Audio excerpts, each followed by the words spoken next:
On dit que si on sait d'où on vient et qu'on a bien identifié où on est, on peut prétendre savoir où on va.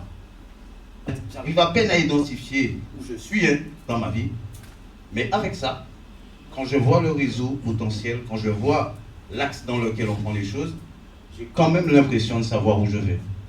Ça fait partie de la remise en question. Je repars avec ça comme mon diplôme. Je vous dis merci à tous pour la dynamique et pour ceux qui nous nourrissent.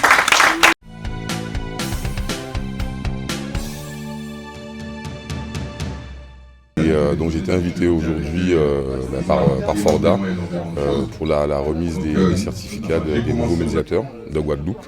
Donc c'est un honneur déjà d'être invité et c'est une joie et un grand bonheur de voir qu'il y a autant de personnes diplômées, que ce diplôme est fini par être reconnu.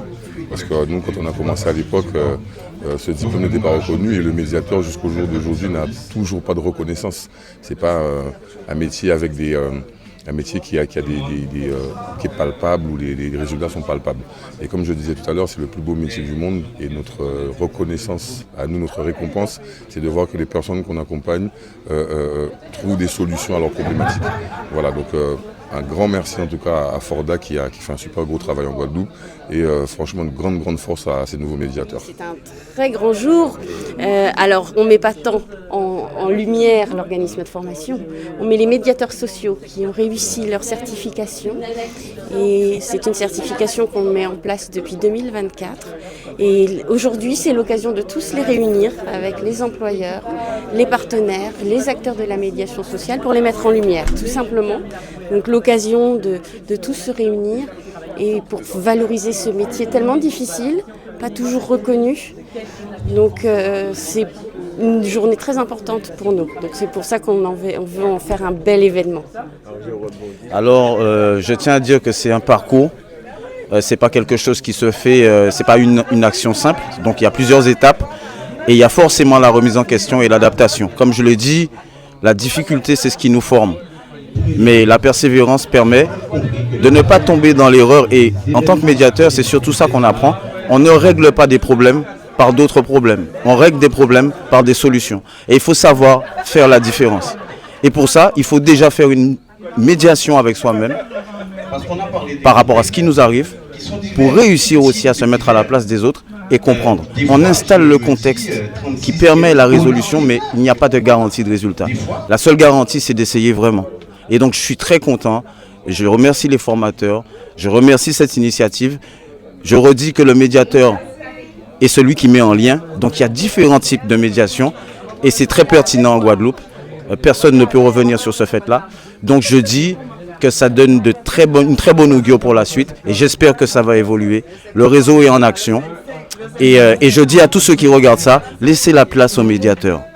Laissez la place aux agents de proximité qui font appel à l'humanité pour pouvoir se mettre à la place des autres.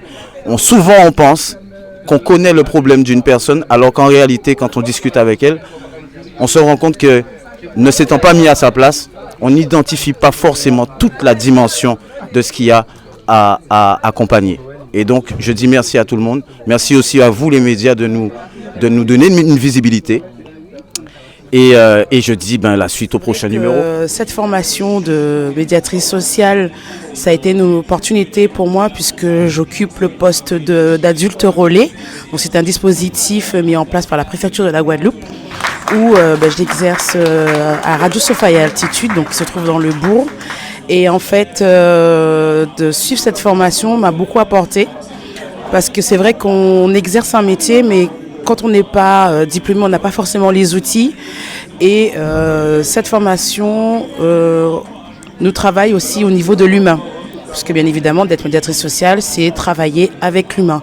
Donc on a eu des sessions comme la Psychabox qui personnellement m'a beaucoup apporté.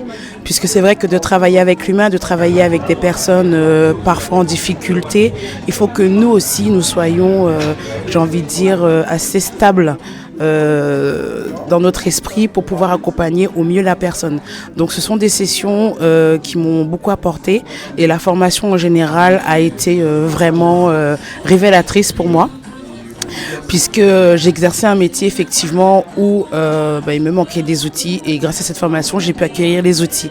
Donc, je suis bénévole aussi à l'association Maoganila qui se trouve à la Boucan, quartier prioritaire de la ville, et où on a un public en difficulté, un public difficile et des jeunes sans emploi. Et au sein de cette association, j'exerce pleinement mon rôle de médiatrice sociale. Donc je suis très fière d'avoir suivi cette formation avec le centre Forda, où je peux l'exercer tant sur mon poste salarial et tant aussi dans le domaine du bénévolat. Donc c'est une fierté aujourd'hui d'être certifiée et d'exercer pleinement ce métier de médiatrice sociale. Merci. Je suis un homme heureux parce que j'ai pu obtenir mes diplômes, mon diplôme de médiateur social. Il est important pour moi de l'avoir parce que les institutions se rendent compte que le médiateur a toute son importance au cœur de la cité. Parce qu'on est dans l'humanité, il y a beaucoup de choses qui se passent et nous sommes les premiers remparts face aux citoyens, face aux personnes où on accompagne en difficulté. Donc c'est un métier qui mérite d'être valorisé, c'est un métier neutre. On a la capacité de pouvoir intervenir, même là où beaucoup ne peuvent pas y aller. On est confronté tous les jours du corps à corps avec tout le monde, le citoyen, ceux qui sont en difficulté. Et souvent, il y a des incompréhensions, il n'y a pas une bonne écoute active et ça fait que des fois, ça se termine mal. Mais avant que ça se termine mal, notre rôle en tant que médiateur est d'apaiser, d'écouter, de comprendre et d'orienter. Voilà. Mais le métier de médiateur social, ça ne fait que 2 ans qu'à l'Assemblée nationale, il a été reconnu. Et donc maintenant, c'est un réel métier. On est médiateur, on n'a pas une mission de médiation avec sa déontologie, son savoir-faire, son savoir-être. Mais maintenant, c'est un réel métier et reconnu par un titre professionnel. Alors un bon médiateur, au niveau déontologique, il faut être impartial. Il faut savoir écouter, il faut savoir être neutre pour pouvoir agir au mieux, pour faire de la cohésion sociale et pour faire du lien social surtout.